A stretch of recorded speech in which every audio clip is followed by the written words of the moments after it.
Jacksonville-based human rights group releasing a video showing the aftermath of a police shooting that left a man in the hospital. Keith Crowder was shot twice by police during a traffic stop in Moncrief. And today, the local group says it plans to file a complaint with the U.S. Attorney's Office over the incident.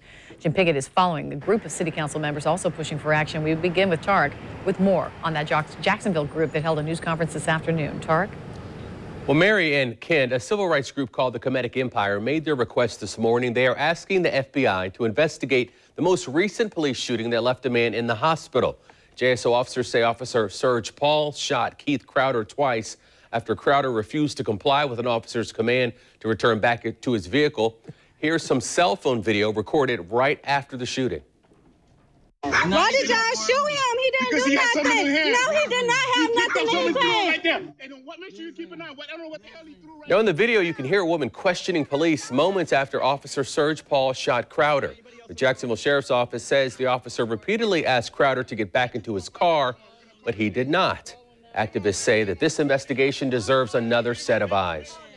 So we're out here again and again, and no one is saying what we're saying. We're saying it's systematic. Whether the cop was black or white, he still represents a power structure that will gun down unarmed men with no recourse. The group filed another complaint last month requesting a full criminal and civil rights investigation into the shooting death of Vernell Bing Jr. Bing was shot and killed after Officer Tyler Landerville shot him in the head after Bing crashed a car that he was driving into a police cruiser. Now, the Kemetic Empire says it would be in support of a citizens review board to investigate police shootings, something that for several decades has been discussed here in Jacksonville. Today, a city council member also made that same call. Channel 4's Jim Pickett was there. He joins us now live from the sheriff's office. Jim? You know, Tarek, basically on this, we may not see a board like this anytime soon. And that was much to the chagrin of many people at that committee meeting today when they were discussing just a meeting about the possibility of a Citizens Advisory Council.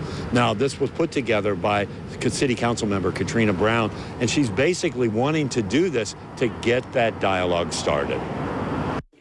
A number of people and some city council members believe the sheriff's office should never investigate their own shootings, and they want a citizens advisory board to oversee those investigations.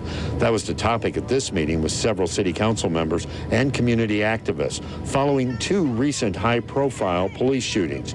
Keith Crowder was shot by an officer during a traffic stop in northwest Jacksonville last Thursday, and Vernell Bing Jr. was shot and killed by an officer in May after a head-on crash with an officer's cruiser in Springfield. Well, what I want to do is I want to take a look at all the options that we have and to look into doing legislation to create a system review board. But they learned today that there's not a lot that can happen unless the laws are changed. Since the sheriff is an elected official, his office is not overseen by the city, so the council has no say. The sheriff and staff members were invited to attend this meeting, but none of them were there.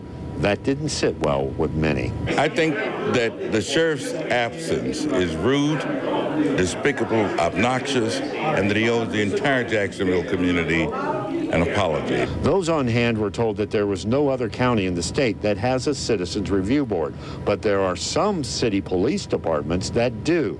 That's the information they're hoping to receive later on this year and review it and bring it up for discussion. And of course, I contacted the sheriff's office to find out why he wasn't at that meeting. Now, he had emailed Brown a couple of days ago when he was invited and said that there was a scheduling conflict for him and the undersheriff. He did say that he has formed a citizens transparency board to look into problems with the JSO. And that transparency board was appointed by him, and that's what some people at this meeting say is the problem. They want this to be an autonomous board that has nothing to do with the sheriff's office. We're live downtown. Jim Pickett, Channel 4, the local station.